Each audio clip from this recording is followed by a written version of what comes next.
Hello, hello. What's up, How's guys? it Wait, going? I'm just gonna jump on, Michael. What's up, guys? Yeah. So I'm in my car. I'm running a little bit late.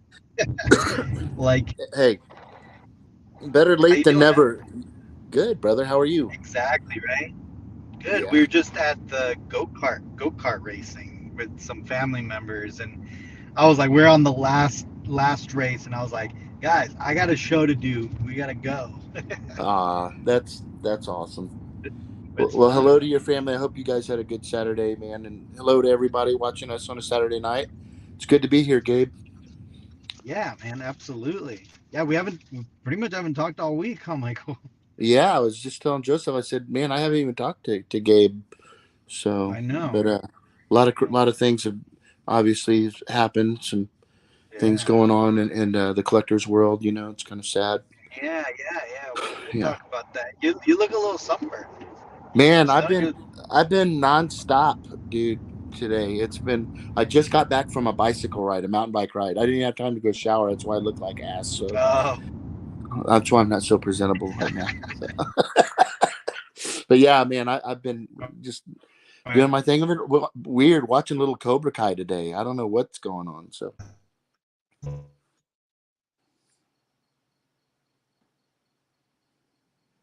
oh, I don't know if it's me. yeah. My service. Was that me? No, it's probably Was it me me? because I'm driving. So, Uh, well, I'm not driving. No, it's me. yeah. Okay. Because I had bad luck in that room. You know that. So. Very, very cool. So, did you ride the So go we karts? we got. I did. I was racing in there, but I was racing with my daughter in it. She was my passenger, so I had to be Oh yeah, careful. I We gotcha. still went pretty fast. But Was Andy riding? Was Andy racing against you? no. She stayed. Oh, She stayed with the little one. that would have been funny. But we got a bunch of Very our cool. friends on here. Let me got Very cool. Chris. What's up, Chris? Marcel, What's up, Scott, guys? Janine. What's up, Janine? Hey, Janine. Uh, David. What's up? Sean. What's up, Sean? McFly. Armando. What's up, Armando? Excuse me. Yeah, Hey, no, I'm Armando. got Matt. What's up, Matt? Got Pete. What's up, Pete? Pete. Addison. Yeah. So I mean, I'm in the car, so obviously say Hey, hi to the everybody. guys. Hey. We're almost. I mean, we're like a block away. So That's funny. So, man, golly, where to start the things to talk about, man? I've been working on these dang pedestals for the studio scale models. oh yeah, I saw that. I'll be able to show the pictures right now as soon as I get home. But they're coming out nice, Michael. Thank you, buddy. Thank you. I've decided, I've been talking to some fellow collectors that have great taste, I think, out there, and I'm thinking about doing Formica. I've been sanding and painting and sanding, and I'm over it. You know what I mean? But it's turning out really nice. Yeah. How So are you gonna try to do like kind of shinier or like a more of a matte finish? What are you like a thinking? matte, like a semi gloss matte Formica. I've tried and that the materials, it's good, but golly, it just sucks it in so much. And I don't know, Mm, when I built the carbonite table, I didn't have these issues. yeah. So I don't know if it's because of the thickness or what it is, but I'm just over it. I'm like, I can't do it half-ass. It's got to be done right. Yeah. And so I'm just going to take them all and just have a guy just do the for micro work, Yeah. because that's something I don't have the patience for. It's kind of like taping and floating in sheetrock. I don't like that stuff. So All right. I'm home, so I'm gonna get off for a second, and then I'll see you guys in about 2 minutes. yeah, no problem. Sounds good. Well, everybody, welcome on a Saturday evening. I'm on my phone, my computer. I mean, Gabe's late. My computer's jacked up, and so I've been just doing my thing, over here today. But I've got some exciting news in the studio scale world. You guys that are interested in the studio scale models, I've got the studio scale 8.5 foot, almost 9 foot long studio medical frigate, and it is en route tomorrow, headed to the Star Killer 77 gallery, which I'm really excited about. And the guy Jim, which I'm going to introduce you guys to, once we're going to do a deal on it next Saturday, so you guys can see it. But fantastic, he did a lot of extra work for me. But just finished up the weathering. He did add the Falcon to it, and it's really cool looking into this. There's all these little windows, and in those windows you can see little like hospital rooms. You know, it's a medical frigate. It's really really cool, and I can't wait to you guys to see that. But I'm so blessed and grateful to Jim and to have this thing in my collection. It's really really exciting. You guys know my passion for studio scale.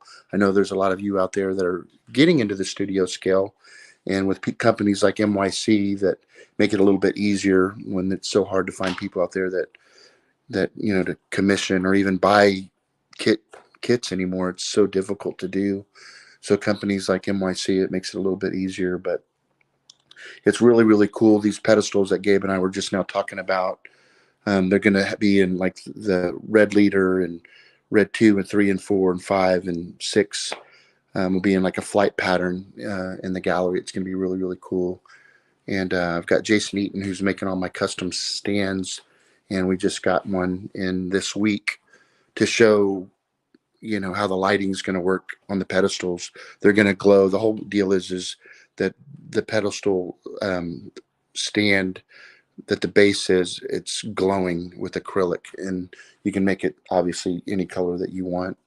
So that's going to be really, really cool. But most importantly, I'm really looking forward to this medical frigate. I've been waiting for a month and a half for this thing to show up, and that's finally going to be here. I'm nervous as hell for the trip, but I'm not making that trip. This one's being delivered by the guy who made it, so I'm sure he's going to be really careful on it. But yeah, guys, I hope you guys enjoy it. I love showing this kind of stuff to you guys, you know, and you guys have been helping me spend money this week. No thanks to Joseph and Lee this week for reaching out to me and showing me things. And I can't wait to talk to you guys about it tonight. What we're going to be doing. One is a big badass prop for the Back to the Future Delorean that we're going to put in the restaurant. And I want to thank Lee for sending that. And my wife thanks him too, because this is going to be a pretty intricate build. But I'm excited about that. I want to talk to you guys about it tonight. Also, I don't know if you guys saw the new Arnold Schwarzenegger Terminator. It's simply badass. It's life-size bust of Arnold, and it's old Arnold. I think it's Infinity Studios, guys. I can't remember, but we'll go into that tonight too. But I definitely put a pre-order down for that. I've never seen an Arnold sculpt so accurate as that Infinity piece. A lot of people are like, yeah, it's the old Arnold. It's not the new guy. I get it. I mean, the old version, but it's legit, and it's Arnold Schwarzenegger, right? So I think that'll be really, really cool to have with, you know, my other life-size pieces. So if you haven't seen that, I look forward to showing you guys that tonight too, because that's pretty cool. So, but yeah, I'm on my cell phone tonight because my computer took a dump. So, but that's pretty much it in the Star Killer world. Hope all you guys are having a good evening and a good Saturday. Tomorrow I'm going to be making room in the studio for the frigate, and we're going to be building a custom stand for that thing. So, but what he did for me is he created a fine molds Millennium Falcon to hang up underneath the frigate. And there's very, very small reference to the model. Hey guys, I'm live right now. Okay, so, but anyway, yeah, I was talking about the Falcon, but it's a fine molds Falcon. It's 1 in 144 scale. That's what the frigate is. So the figures, the actual figures, it's kind of like the ion cannon. So they're like a ½ inch tall if you had to look at the scale of the figures. But he built this with no reference, he built the stand with a magnet where the Falcon can just clip up to the frigate, so you can show it before and after. And a lot of you guys that might not know, so the frigate was built in 24 hours, and we're going to talk about all this stuff, but it was an Empire Strikes Back, obviously. But hey, Gabe, Yeah. but the Return of the Jedi version shows actually there's more kit bash parts on that, but we will talk about it. I was just catching everybody up with the frigate and what's going on and whatnot. So you get all settled in over there? Yeah. Good. Yeah. Of course my mouse died right as I'm turning on the computer. Hey, And but we're like, but we're all here, brother. That's all that matters. yeah, that's what it's about, man. That's what it's That's about. funny. That's hilarious. Yeah. Maybe actually, well, yeah, because you're on your phone, huh? Yeah. Yeah. Well, what are you thinking? Well, because we got some comments on here. We got Steve on here. Got Steve Neeson. Oh, very cool. Hey, Yeah, Steve. yeah.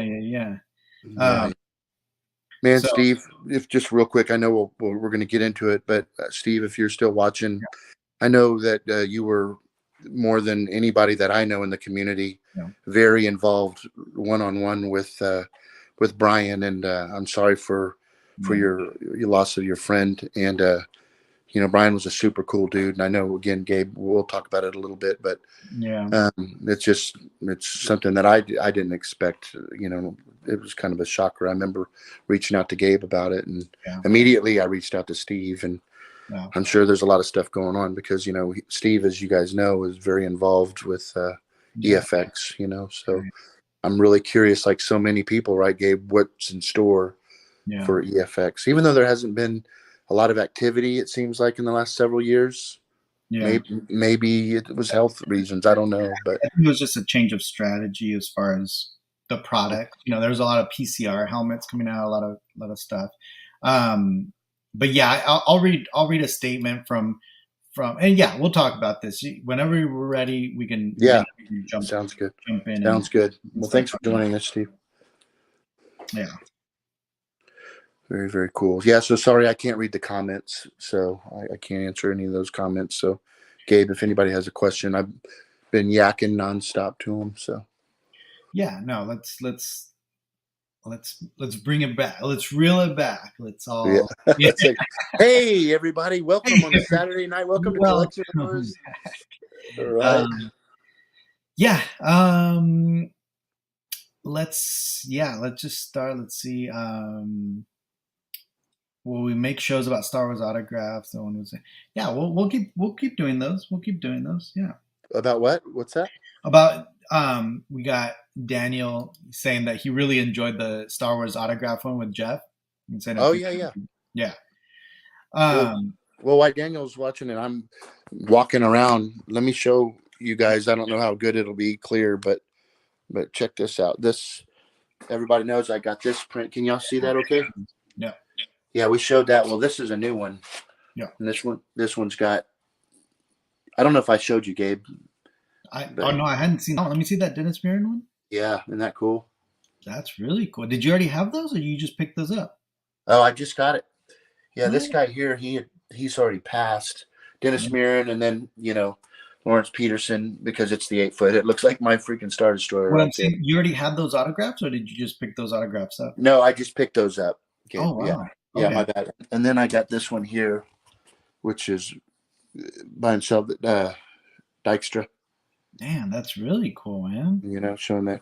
So obviously these will all go in the Yeah. in the studio gallery. But yeah, it's really cool. Now I got this thing. It's funny because I've told a lot of people that I've never really been a big autograph person, and now I've got this thing going with Me too. I Isn't that's that funny. weird? I like literally just got into it. Look, I Let's got blame like Jeff. It's Jeff's fault. it was. Look, I got that plaque, like the Emperor, the voice of the Emperor, right? I got that. And then this just came in. The Hyperdrive did a thing. So the Ian McDermott autograph. And Very yeah, cool. I'm like, I'm on the hunt for a couple of them myself now. And I'm like, how did I get it? How did I get hooked on That's funny. autographs now? And here, That's so funny. Yeah, it's really weird that about the autographs because so my first autographs that I really can remember well it was the Mark Hamill one, and I swore I would never do that again. And Yeah. then I got the one for 3PO here, this one, Yeah. and then there's those pictures, but that's it. But my goal now is to try to get as many of the Exile Emmers autographs as possible. And there's one out there, guys, that I want, and it's a real rare one. It's the medical frigate. Yeah. Steve Golly, who's like one of my heroes and my friend, and I haven't talked to him in over a year now. But George Lucas is in the picture, and they're both signed. So George Lucas signed it, and it's the medical frigate model. So it's like, oh, that would be really cool to have, Yeah, yeah. So, but anyways, but they're expensive though. They're not going down in price, that's for sure. No. Yeah. But yeah, I mean, look, I think one of the things that we're obviously going to talk about is EFX, right? And that's, we found out this last week that that Brian Ono passed away, and Brian Ono was the owner of EFX Collectibles, right? And I'm sure a lot of you guys have met him through, just conventions and, just dealing with EFX. I know I have every time, at the convention. And it was just such a nice man. And he was just, always really friendly, super happy every time, we'd see him. It was just so cool to see him every time at the conventions. And it just, it was shocking because so I had last seen him at San Diego Comic-Con, right? Because he, he ended up giving me an exhibitor pass so I can go and film some of the stuff kind of before the crowds really got in there. So I was talking to him on Thursday and on Friday, and then I was gonna go give that exhibitor pass back, and found out that he went home because he wasn't feeling well. And then I even texted him on that Monday, thanking him, for that, and asked him how he was doing, and he responded he was well, right? He's like, oh, just some mild symptoms. I'm okay. And, I wished him health and everything. And that was the Monday, right? I mean, it's probably the week before. So that, to me, that was obviously shocking, right? To hear that, especially because I had just texted him about his health, and he was, he said he was fine. So I want to just, I want to show just a couple pictures of Brian. I posted these up on social media, but so here's Brian and myself, and his name's Mr. Yoda himself. Mr. Yoda. His name slips my mind. I forget too. But yeah, so this was at Celebration, and again, Brian was really Brian was kind of funny there because he actually didn't want to be in the picture, and I was like, no, come on, Brian, let's get in the picture and get in here. And in fact, in San Diego Comic-Con, I even asked him, I was like, hey, how would I interview you? And like we talk about the baby Yoda. He's like, no, I don't want to be on film. I was like, all right. but he was always cool to talk to. Hey, I that's my memories of Brian is because always I'd go to see the studio models that Steve would have on display, and I would always he would always be there and was always would talk to anybody. He wasn't he was just a good dude. It was just like all of us just loved collectibles and Star Wars. And like here he is, obviously with Mark Hamill and his wife, right? That's Mark Hamill's wife. Yep. And I mean, again, his legacy, obviously, he's been around the prop replica world, master replica days, and obviously he then took over EFX. So we can credit him for a lot of these projects that came about. Obviously, as the head, it's a whole team, right? There's a lot of people involved in getting these props eventually to our homes. But again, I mean, ultimately, Brian was kind of the face, right? He was the face of EFX, and he was well known and well liked.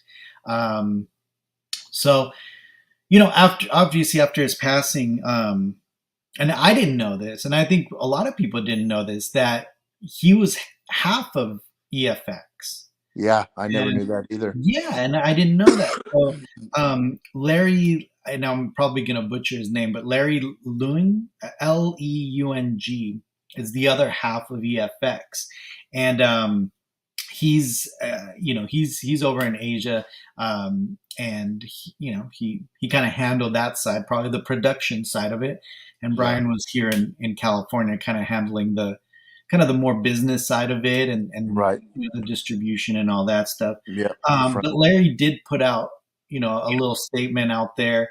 And I think it's important for us to read it so people know, because some of these questions we're already hearing is what's going to happen to all the pre-orders, right? And yeah, that's a fair question, right? And Yeah. although right now it's kind of probably chaotic, right? There's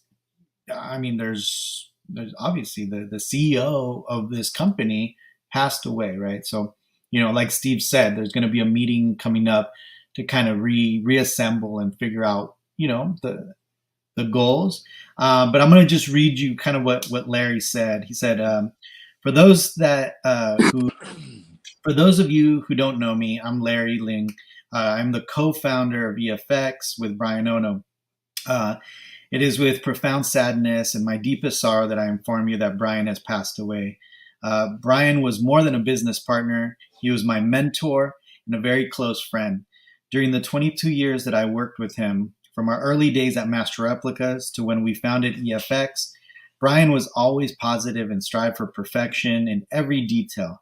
Brian's vision, knowledge, and colorful personality made so many projects successful and iconic. Although Brian has always been the face of the company, I have worked behind the scenes on a daily basis since the inception. Going forward without Brian will obviously be difficult and challenging. EFX is Brian's legacy, and I have every intention of continuing the work that he loved and to move the company forward in a way that is true to his vision and his dream. I have below my contact information. If there's any outstanding questions or matters that you have, please email me. It will take a little time for me to get up to speed, particularly since I'm grieving the loss of a dear friend. But rest assured, myself and a very dedicated group promises to continue Brian's legacy. And then, Larry, and then it's AKA Larbell. I think that's like his last name. He's the co-founder of EFX, and his email is larry@efxcollectibles.com. So I think that at least should tell everybody that, hey, because look, and I don't want to turn this, and I would hope that not a single person in our group or in Collection Wars would ever talk negatively about someone who passed away, because I've seen it online and it's just disgusting. Yeah. But whatever pre-orders, whatever you may have, or whatever you may be owed, you will get it. And there's no place in this fandom to ever talk badly about someone who passed away. And I know I'm sorry. Go ahead. No, go ahead. I just want to say I've gotten a few texts right now. I know Steve's pretty upset, and it's understanding. I mean, this guy has been very involved with Brian and all these projects, and it's now, I mean, they collaborated quite a bit, and I know it's got to be hard, because it's like, where do you go from here, right, Steve? You know. So, but anyways, Gabe, yeah, that was pretty touching, actually. Yeah. I mean, and that's the case, right? I mean, no matter what, I mean, Brian, he did keep, he had a small group of people that worked with them, including Steve, and Gino, and there's a lot of people that he kept close, and sure, right. Then a lot of people are like, well, they're not putting out products, and they're not, EFX isn't doing that, but they were. I mean, it just different products, right? The PCR helmets were kind of the bread and butter for EFX for many years. And if you think about it, the PCR helmets are actually what laid the foundation for the Black Series helmets, right? It's these, these precision cast helmets that were just lower cost and were more accessible to, to clients. Because look, to be honest, a lot of the people that are complaining about, about the, EFX not producing or whatever, you got to remember, I mean, the higher end, limited stuff would sell out pretty quick, right? And there wasn't that many out there, so it's a very, very small, group of people. Right. Mostly everybody that collects EFX these days, Excuse are me. generally going to be collecting the PCR helmets because they're just more accessible, right? They're easier to find. But hopefully, I'm sure Larry knows the obstacles that he has, ahead of him. I myself, I know I'm going to continue to support EFX just like I have, before, and I still stand behind their products. I mean, look at that beautiful helmet right there. I mean, that's just it's a peak of of perfection with these. But like I said, it was a sad week for the prop replica world.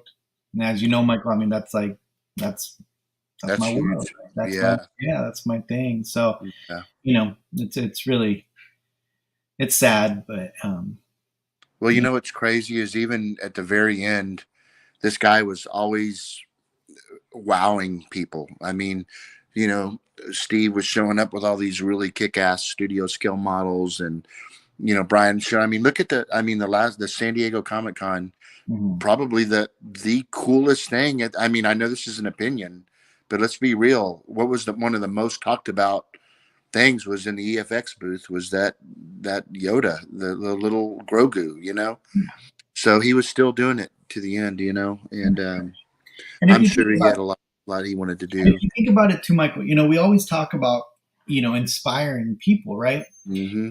And one of the biggest things about EFX, right, that in the collecting world is the bigger complaints that, okay, they're showing all these things, but they're not making them, right? Right. But guess what? I mean, just by showing them, it creates this market just for them because the fans want them. And without that void, a lot of these makers would not be making any money, including studio scale builders, including the prop, builders, because EFX could have, right? They could have made everything. And then all of a sudden these, mom and pop shop, garage, prop makers, they would be out of a job if EFX actually, started just dominating the market, right? Yeah, that's amazing. That's true. So again, I think a lot of it was inspiration, right? You go into the booth and sure, they might have whatever, a life-size R2D2, right? 1 year. The Yoda, right? The ESB Yoda. They had it one day, the casting. I remember that. The McQuarrie helmets, right? The Stormtrooper helmets, right? And regardless whether they made them or not, it sparked the imagination of people, of collectors, and said, I want that helmet. And if EFX and I make it, I'm going to go find it. And that's what they did. So again, it's about inspiring, and it's about, what could have been done. Right. Yeah.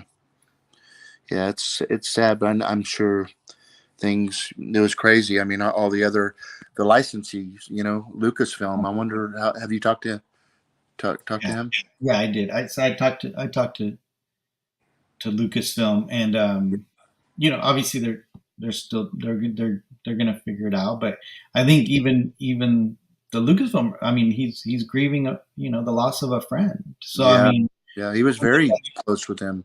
Yeah, he really supported Lucasfilm. And I think that's and vice versa, EFX, obviously. Yeah. Right? And Illuminator here, Star Wars says, I always thought EFX is a huge company. I never thought it was based on it. And I think that was a big misconception, right? And I think in the whole Star Wars thing, and again, I take this kind of near and dear to my heart because my accounts and my social media accounts really focus on licensed prop replicas. Right. And think that misconception that just because you have this license kind of makes it right immediately. You're like, oh, they're a big corporation, a big company. You know, they're a Yeah. sideshow. You know, like this huge thing, but it's not. I mean, EFX was literally just Brian. I mean, here in the United States, it was just Brian. Yeah. And I mean, right? Like, I mean, just as far Yeah. as the company goes. And then obviously he had his team again, Steve, Yeah. Gino, Victor, Yeah. all these guys that kind of helped him, really develop everything. But at the Yeah. end of the day, I mean, and Steve could correct me, but I'm sure there was less than 10 people involved in EFX, right? Like in the actual, like, That's crazy. right? Wonder how many Michael has, MYC. I mean, that's another, that looks like a company of 1,000 people. You know what I mean? It's crazy what that guy does. Right. And again, that's the thing. Just, I mean, Brian Ono was, they're paying Lucasfilm for that license, right? And Yeah. that's a lot of money there too. That Shit ton. just to do it the right way, right? As far Right. as the legal way, right? Yeah. Yeah, Steve.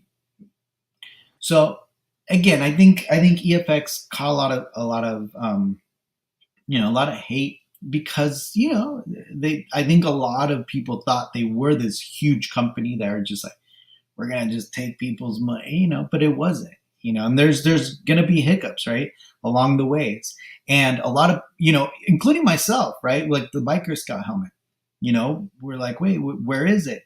Then once I actually like hear it, and not just from Brian or from Lucasfilm, or like, once I actually start hearing it from literally the horse's mouth, like of what the actual hiccups were, Yep.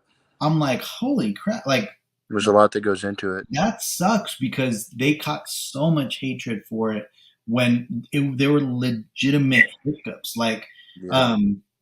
I mean, and I think it's fair. I think I could kind of say a little bit about those because they're once they started the limited or the legend helmets, they had to do the masters, right? And basically, there's one guy doing those masters, and he was taking the original molds and and making those masters. And he would take and he would make not just one, he'd make a couple of them and send them to China. And in order for them to try to replicate the paint, the methods of doing it, and all that stuff. So even initially, that whole process going back and forth from China and back because they had to send them, proofs and send them, as they were developing them, and they were wrong, have to send them back, tell them, hey, you got to correct this, you got to correct that, you got to correct that, right? So even that whole process going back and forth took a while. And then the first company ended up, I think the first time they ended up losing the masters. So in one of the, because you got to remember these things are getting mailed right back and forth from LA or in the United States. Then they got to go to Lucasfilm to China, right? Yeah, then, yeah. So in between those, the odds that something's going to get lost, it's high. Yeah. So that happened, right? And then eventually they got it all set. They got it all settled. Everything was great. And then that factory shut down. And they're like, we're not going to be in business. We're not going to produce it. So they're like, okay, send us back our masters. Nope, no masters. So then they had to redo the masters and then find another company. And here's the key thing that a lot of people don't realize. You can't just, as a licensee, like you can't just pick any Chinese manufacturer. You can't just be like, oh, I found, because I'm sure anybody could look for a Chinese manufacturer to make them. You can't. You have to get it approved, right? It has to be approved by Lucasfilm. And then what happened? Disney bought Lucasfilm. And then that was the second hiccup, right? That was like another big obstacle because now all of a sudden that factory was no longer good enough for Disney and they had to change factories. Yeah, see, there you go. Like Steve said, his studio had to actually be Disney certified. So once Disney got involved, it was just like another huge, shit show because again, they had to find another Chinese manufacturer redo the masters. And you got to remember, it's one dude that was making these masters, sending them over there, trying to get them back, trying to send them back with the corrections. And then, obviously that took forever too. They lost, I think they lost the masters like 4 or 5 times, because you got to remember, it's going to China and back, right? How many of us have ordered stuff that's like, I ordered something off eBay from a China company and they screwed me. I never got my product. Never again, ever. But anyways, yeah. So now you know why Tom at Regal and even the new Novus, they got their stuff being done down in Texas, So, So Dark yeah. Wizard says, right, wouldn't it be nice to manufacture in the USA? Absolutely. And I think that's a lot of people do. At what cost? Yeah. Right? Because here's the thing. When we're talking about EFX, right? I mean, you're talking about 500, 750, 1,000, 1,500 limited editions. Okay. Well, you're going to have to find a manufacturer here in the United States that's going to make those, and at what cost to the collector? Because EFX helmets, EFX props, they're not that expensive relatively, right? You got to remember, what's the last big expensive thing? EFX, the Pyre helmet, right? That helmet. That was what, $1,700, right? Yeah, I came out with that quick. I didn't even know it, and all of a sudden, boom. Huge base, nice box, Yep. laser cut, styrofoam, the whole thing was really well made, right? Now think about that size, think about all that. The edition is what, 750? Oh no, it's 1,000. I can't see that far. Sure. I'm not sure. So and then these are, again, they're made in China. Now imagine if you had to make them here, right? You're going to be paying Regal Robot prices, right? If you're gonna, if everyone's okay with that, right? And I've had I actually had this conversation with Brian Ono about that, and I was like, look, and I guess at the, I don't want to catch any heat here, but I was like, look, I would pay that. Like, if you're gonna come out with a certain prop that I really wanted and I wanted it licensed, yeah, I'll pay $5,000, $6,000, $7,000 for it. But again, you're going to cut off a lot of collectors, a lot of stuff if you're going to make them in the United States. Just the amount of money it costs. Yeah. Right. Just because you're going to have to pay, you can't pay workers Chinese wages. Right. Right. Like manufacturing. That's just not a thing. But again, I'm cool with it. I mean, I'm sure there's a lot of collectors they're like, shut up, Gabe. Yeah. Right. I know, but yeah, exactly. Like, that's funny. So, well, his legacy is going to live on. EFX, I'm 100% confident that it's going to continue. I don't know the details behind the scenes, but I'm sure our friend Steve, Steve will keep us in the loop with things. He's good like that, and we can just keep it going. Hopefully everything will continue to, who knows, maybe things will ramp up, but we'll see what happens. So Illuminator Star Wars asks a good question, and I could kind of give just a brief history of it. I did a I did a whole video I did a whole video on my Star Wars replicas about it, but you gotta remember, okay, so let's kind of start from the beginning. In order to produce something that's trademark or copywritten, that is owned by Disney or Lucasfilm, in order to do it legally, you need a license, right? You need a license from Disney. You need a license from Lucasfilm, which, in order to produce these products. If you don't have that, you're technically doing it illegally. Let's just be frank about it, right? So you need this license. Now, Disney, let's just say Lucasfilm. The way Lucasfilm separates their licenses is that they don't want to cross too many products over in the licenses. So they kind of separate them, right? And these are just broad categories. They're not exact.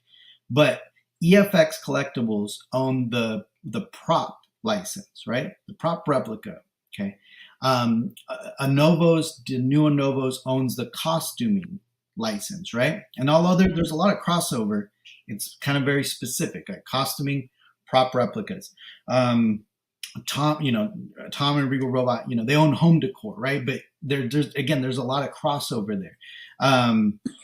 Sideshow and all them, they're statues, right? And things like that. So each license is separate. So the prop replica license, before Master Replicas, I think Icons was the last one to have it before Master Replicas. So Icons had it.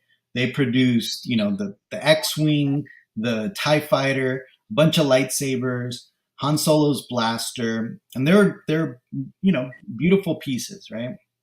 And then Master Replicas ended up getting that license. So Master Replicas took over that license from about 2002 to 2008, 2009. Yep. And then once Master Replicas kind of, on their way out, kind of just finishing up, they got into a little bit of, just financial trouble. They're getting there. That's where Brian came in and they took over the license, and right. EFX. And in fact, that helmet right there, that Stormtrooper helmet is actually the line that got crossed. So Master Replicas, that was the very last replica that Master Replicas was going to produce. It's, this limited edition helmet. There's going to be 2,500 of them, but they only made 2,000 of them. And then EFX took over the license, and EFX finished the last 500. So sometimes you'll actually see that helmet, and you can find it as a EFX helmet or a Master Replica helmet. So Master Replicas and EFX, they're not one company. They're not the same company, but it's the same license, right? That's been kind of going through. It's the prop license. Right. So right now EFX still has that license. So they're technically the only ones that can make prop replicas that are officially licensed. So anyways. So hopefully everybody learned a little bit about all that crazy shit. He wanted the story. Yeah. But yeah, rest in peace, Brian. Yeah. For sure. Yeah. Rest in peace. So have you been buying anything, Gabe, lately? I have, yeah. I'm trying to think what I've purchased recently. I'm telling you, the autographs are the little things that I've been trying to get. I just went ahead and just pulled the trigger, and I bought the mannequin for my Emperor robe. Because I want to have that. Like, I want to put that in here somewhere. But I actually just the full robe. Yeah. So Disney put out kind of a replica robe, super heavy, really nice, and it's the undergarment and then the Emperor robe. Is that where Janine did a fantastic job on hers? I saw that. I don't know if you saw that. That was pretty cool. I have it. It might have been. It might have been the Disney one. But yeah, so I'm gonna do it like. You did a great job. I'm gonna do it kind of museum style, where you're not really gonna see the mannequin. It's gonna be kind of a black felt, mask or mannequin head. So it's just gonna be shrouded over. The mannequin has these wooden arms, but you're not gonna see the hands, right? It's just gonna hold the robe up, and then it's just going to drape. It does have a base, and then I'm going to have the autographs on the base. So the problem is, where am I going to put it? It's going to be in here. Right. Yeah, that's the whole thing. That's everybody's problem, right? Where am I going to put it? Yeah, exactly. And then I'm picking up tomorrow. I'm going to I forgot his name. I forget. Efren. This gentleman named Efren. He's on all the groups, and he made me a custom base for my Jawa blaster, for my Scout Trooper, and then I got a couple of cases that I need a replacement. Are they acrylic or are they? Yeah, the acrylic ones. Like very, very cool. Hey, so can you pull up the Infinity? Is it Infinity Studios? The did you? I showed you that, right? The Terminator, Yeah, yeah, yeah. the life size. I don't know if anybody commented or has seen this, but I'm just gonna Joseph was I'm gonna pull up the ones that just the pictures you sent me.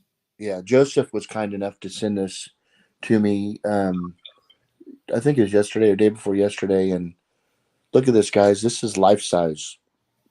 I mean, the details up close, like I was saying earlier in the show, is just. I mean, it's Grandpa Terminator, but Grandpa Terminator. dude, look at that. I love how the base is for this first because it's half scale, you know. Yeah, Or when I that's say half scale, really it's good, life man. size, but a bust. That's what I meant. But look at that.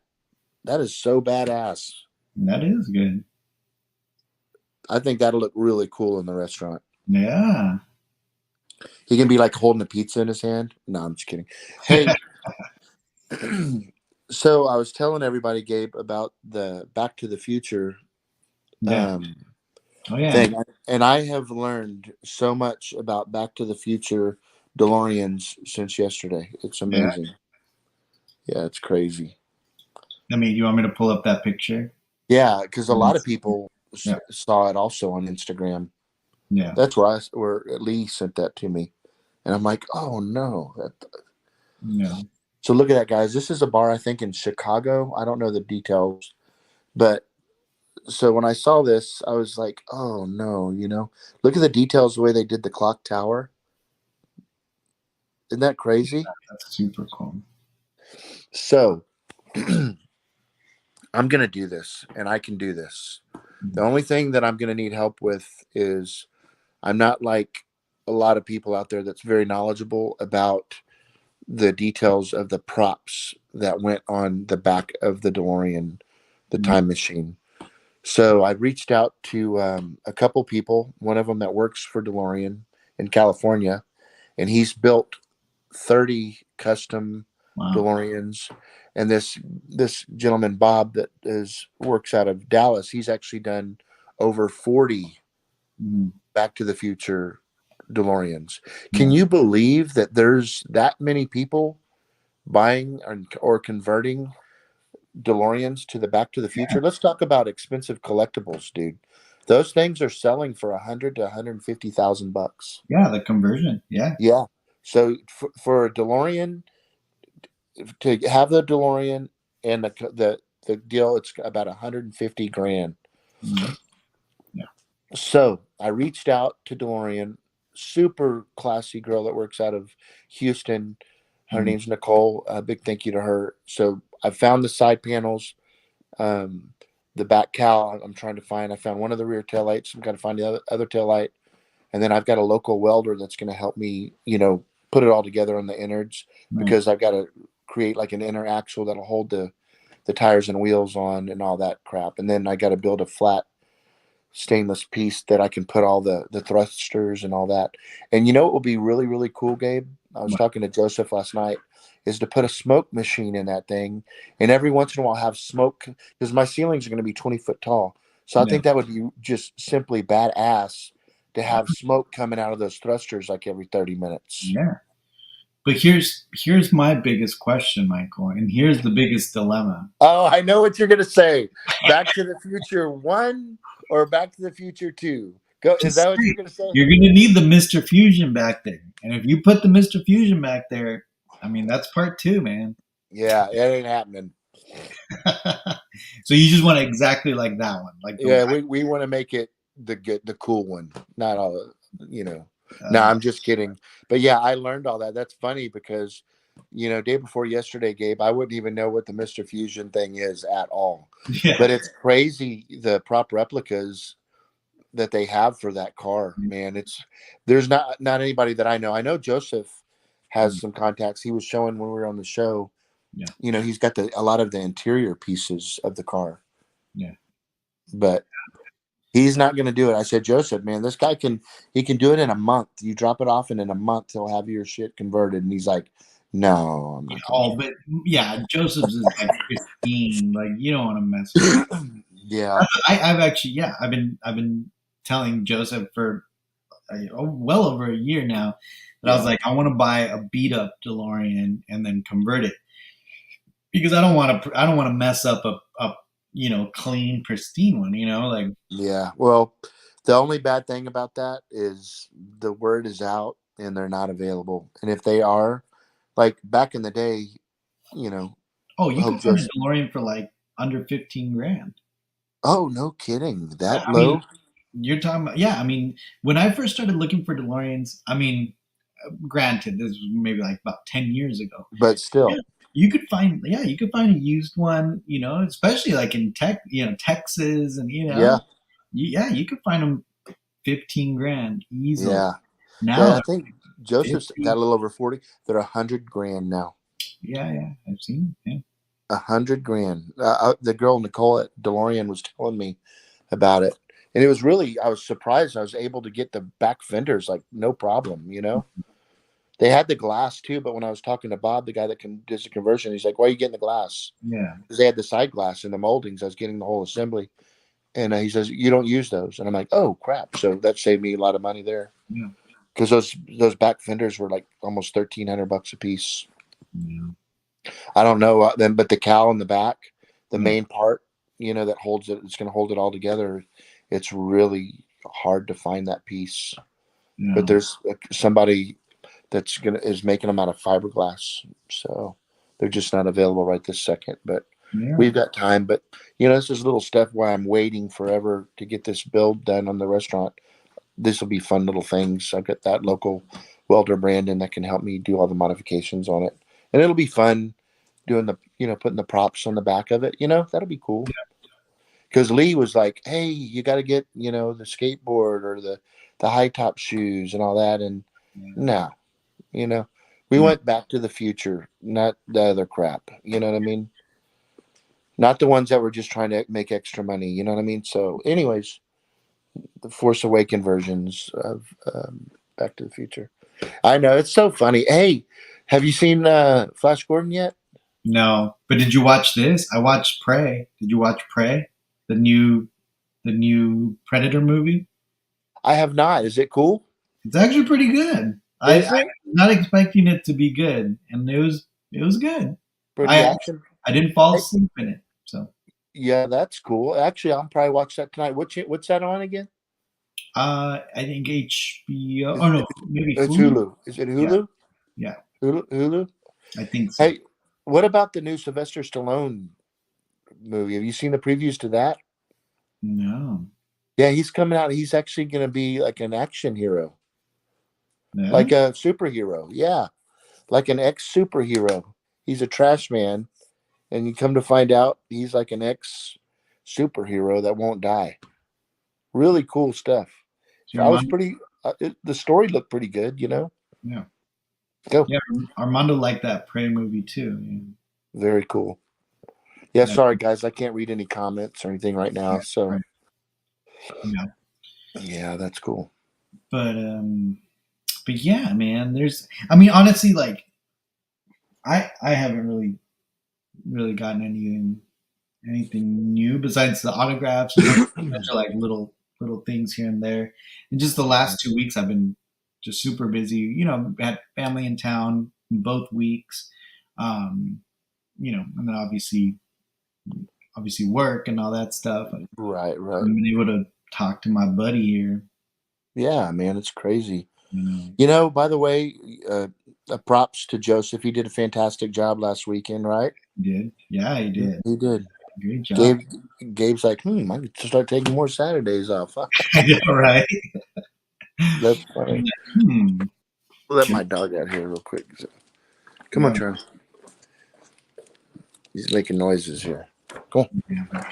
I've yet to watch that. Yeah, I gotta watch that. What's that? The Top Gun movie. What? I still, Maverick? yeah, I haven't watched it. Man, and you have to see that in the theater, dude. Not at It's home. it's hard with the kids, right? I mean, unless I go by myself, and you know, Yeah. I was gonna say because take maybe one day off from Disney and go see it. You got to go check that out. but that's the problem. That's what I'm saying. Like the kids, taking a 4-year-old to watch that. Good luck. I know. So, Yeah, it's crazy, man. I'm so excited. I was telling everybody when you were getting set up. yeah. So the frigate is on the road tomorrow, headed to Nice. Texas. I'm just so Yeah. excited. He just finished the Falcon, and he weathered the little hangar that it's going to hang off of, and Yeah. it's he was sending me close-ups. I mean, oh yeah, but it's totally changed. So I haven't seen this thing in person, and everybody that's been to Wonderfest and saw it, they're like, man, it's amazing. Jason Eaton, Salzo and Joseph and everybody. Think about the size. Wait, let me just, sorry to interrupt you. Okay, Yeah, look at his hand, right? I mean, he's yeah, holding that thing, and then it just kind of hangs on the frigate. So just keep that in mind, like when you look yeah, at this picture. That's insane, man. yeah.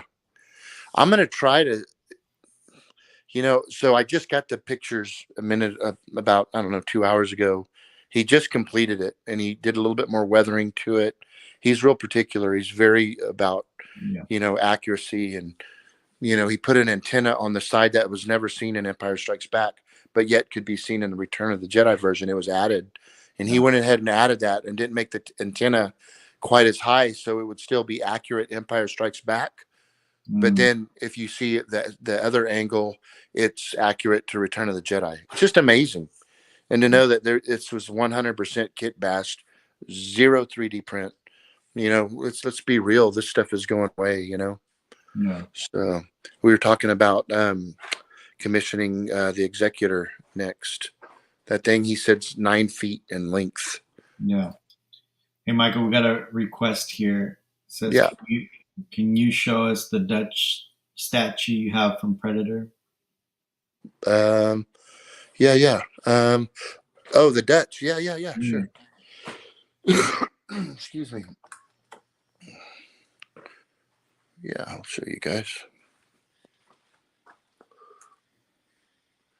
Am I doing it all right? Yeah. Yeah. Can you see it? Let me try to blow it up so you can. And It's got real. do you remember who makes that, Michael? Man, I don't. It's 1/3 though, right? 1/3 Yeah, scale. this one's third scale. I did all the base on it. I did changed out all of this and painted the little predator blood. So there's another company. I forget the name of it, but my brother Pete helped me out with that, getting that one. But so I'll have a predator, a third scale original predator Oh, to nice. go with it. But you guys remember, so here's the Conan one. Oh yeah. Yeah, I love that Conan. Is it the same company? It is. Yeah, there's only 15 of these. And on the Predator, I think he made actually, there's only 13 of these. And I think he did there's 12 of these. Yeah. So, yeah, I love this piece, man. I mean, it's just the head sculpt and everything. He did a fantastic job, Mm-hmm. So, but yeah, I just got all these big ass statues just sitting Yeah. here. Dang, those are cool though. And those are all third scale or no? No, this right here is, I mean, if you see me, this is half scale. Oh wow. Yeah, that's what they call legendary scale, kind of like Mm. the Boba Fett and the Obi-Wan. So those are all quarter scale statues, but somebody posted. I saw today what is that? The Darth Vader. Is it from that? Is it DMC? I can't remember. I always forget the guy that I got inspired on that Wampa dragon, that Tauntaun, that Yeah. statue. Mm-hmm. Yeah, that guy's super cool. But anyway, I think somebody did a deal today on the third scale Vader. Pete sent me a deal on it. I had the opportunity to get that, and that guy does very, very good work. Yeah. So for sure. So, but anyway, yeah, it's going to be a crazy week this week. So, so I wish I could having the help of this guy coming to help set this thing up. Yeah. I wish I could put it where it needs to go, but it's just unfortunately not going to be done. So, yeah. But yeah, since I'm in here, I showed everybody because Steven helped me get involved in the Butch Sundance. I don't know if I showed everybody, but Oh yeah. I still got to do the staining here and get the plaque. Yeah. That we got all the conversion, and I got one more horse to get, and one more figure, but it's nothing to it. You know what I mean? Yeah. So it matches the Raiders. That's awesome. Yeah. So, and hey, I don't know if you guys saw this. I got this.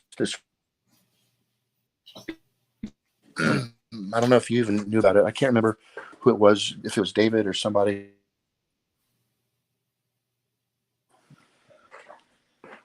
Okay, there you are. Can you see this? Oh yeah. That three, like the. It's like a three. It's like it's like a bunch of layers of the swamp. You can see Luke. Can you see it? Yeah. It's a pretty cool piece with the right lighting. Yeah. And then sideshow, right? You got it. No, I got it somewhere else. I can't remember.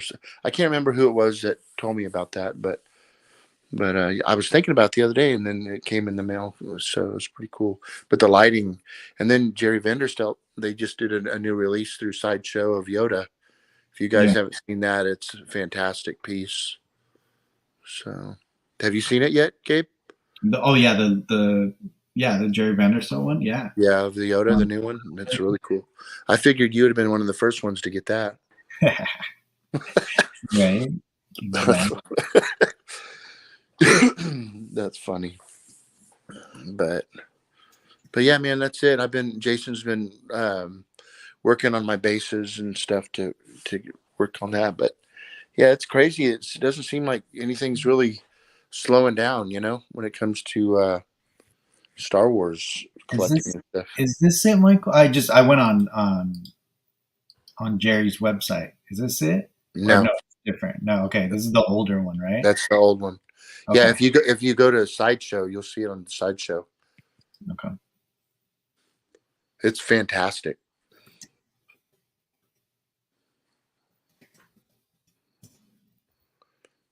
Yeah, it's fantastic.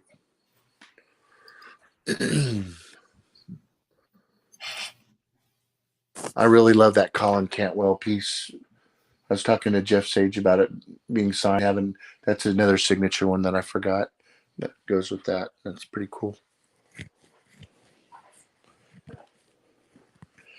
Sometimes I'd like to move, some of my bigger models in this room here in my house, but I know I can't do that. So.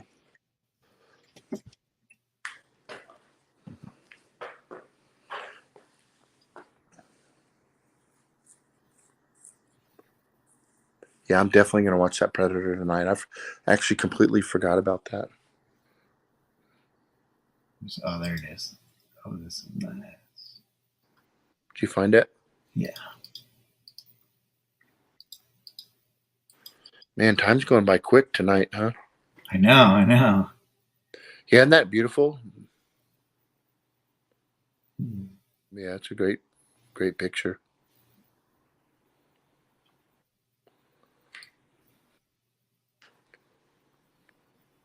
The canvas one. So just the picture, it's how much? It's $90 or something? Unframed, yeah, $95. Limited edition, $450. It's not bad at all. Yeah, that's super cheap if you want to just do the things yourself. What is that? Is that supposed to be it? Yeah, that's it. Okay. God, it looks like it's a little bit bigger. What size is that?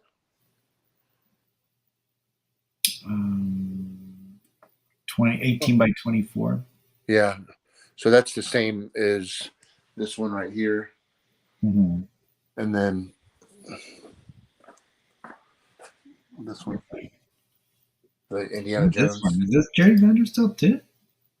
What's that? Oh, no. Oh, I don't know. No, I don't think so.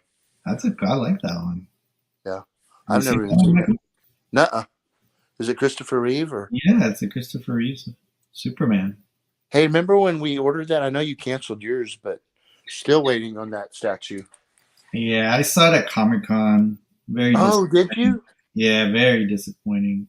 Nuh-uh. Yeah, the head sculpt is way off. Yeah.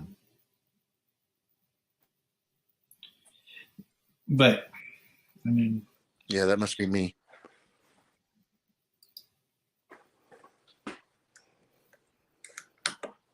Yeah, that's.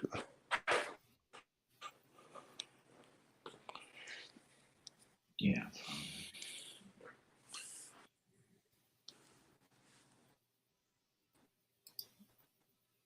That's pretty. I know. Yeah, you got a big collection of art prints, Mama. Who?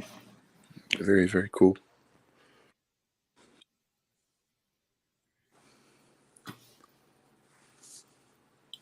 Is it? Can you hear me, Michael? Oh, perfect. I Okay. can hear you fine.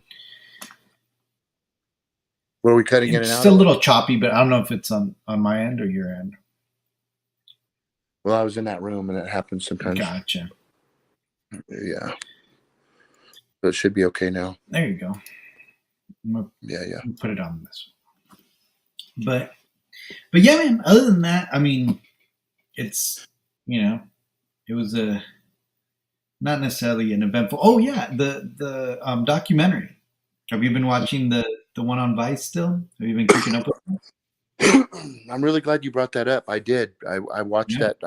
I watched it Wednesday night. That was the. Is it? It still has another one to go, right? Yeah. Right now, I think they're starting on the prequels. So, Very cool. It's kind of crazy, right? Like when you start hearing like how like Marsh started crying after seeing episode 1. Like it's like that's crazy. What did you do, George?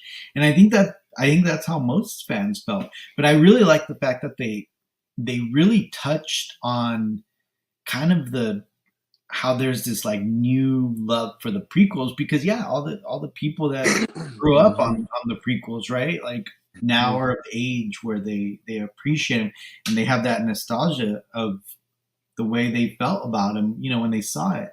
And then I like how they contrast the older fans with the younger fans, right? They like they're interviewing people outside of the theater and they're like, "What'd you think?" And they're like, "Oh, I didn't like it. It's this." And then they ask the little 10-year-old kids and they're like, "I loved it. What's your favorite character?" Jar Jar Binks. And it's like, well, I guess George Lucas was right. I mean, that's who he made it for. Again, he didn't make it for the grown-up fans. Yeah, it's crazy. That producer, that dude's awesome, by the way. No. But, him talking about how they were just off. It was crazy that, he was telling it the way it is. Yeah. Yeah. And it's just really, it's really weird. And you know what, Gabe? It's what sucks, and I know this is, I don't know if it's about millennials or just, I was talking to Denise about it a little earlier. And when it comes to, like what I'm doing with all these studio scale models, I'm trying to, when the dust, it's kind of funny because personally, bottom line is I'm trying to collect every studio scale model from the original trilogies, reproduction of them, but accurate as possible. I'm not like, Steve and, all these guys, Jason, them about 1,000% accuracy. But however, I want them original kit bast models that are very good. And it's cool when you hear people like Steve and Jason seeing the frigate and saying, "Oh my gosh," or when the Star Destroyer.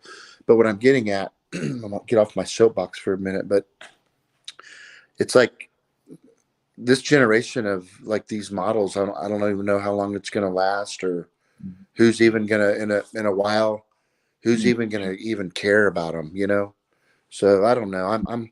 I mean, there's always going to be collectors out there that love, what I collect and have an appreciation for it. But it's just, it sucks, that it's going away, and I'm trying to preserve it in a way, you know what I mean? But that's why I show it on the show and do my little videos on the studio scale stuff, because I want to try to to carry on what Kurt's tried to do with Yeah. Modeler Magic, you know, and I got in the scene late compared to a lot of these guys that in 2010, you know, they were going strong with studio scale models, you know what I mean? All these, and there's still people out there that are doing it, but with all the 3D printing and everything, but it's just kind of going away, you know? Mm-hmm.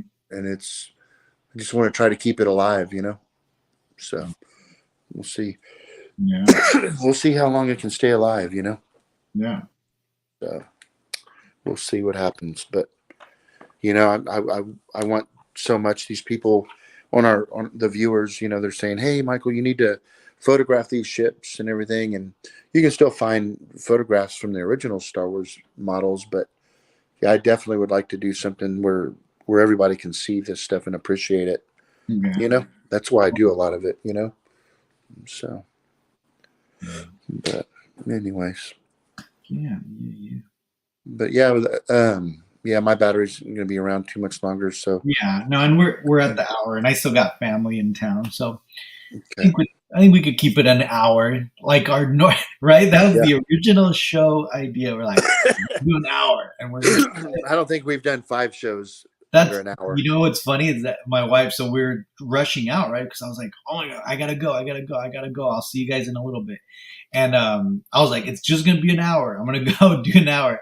My wife's like, I've never ever seen them do a show that was under an hour. So don't believe them, guys. Yeah. Yeah, I saw your text this morning. We could do a show real quick, you know, and I'm like, real quick. Oh, he must have something going down. So, but yeah, for sure. Yeah. But you know, we've got, it's always a blast hanging out with everybody, and Yeah. I hope I don't, you know, bore everybody with my conversations when it comes to the studio models. And but man, I've got something going down right now with all these things, man. I need to, with the restaurant and everything, chill a little bit, you know. Yeah. But I'm gonna definitely, we can have that. It'll be in the background come next weekend, so it'll be really. Yeah. I wanted to share some pictures tonight, but I want to surprise everybody with what's been done to it. And, Yeah. And it'll be a really fun little deal. So, Absolutely. but yeah, I'm going to take a short little trip to New Orleans on Monday, fly over there and picking up a vehicle and driving it back. So, Like a real vehicle or a yeah, studio scale vehicle? no, I know, right? No, land speeder. No, Yeah. yeah, I'm purchasing another really cool, Nice. fun little, yeah, man. So, Another fun car. All right. yeah. So, Vintage or new? Just give us that. new. New. Okay. Yeah. All right. Yeah. Just having fun, brother. Yeah. Yeah. I can't wait to be able to show progress in this restaurant. I feel like I've been beat up by the county of Bernie so much on this restaurant deal.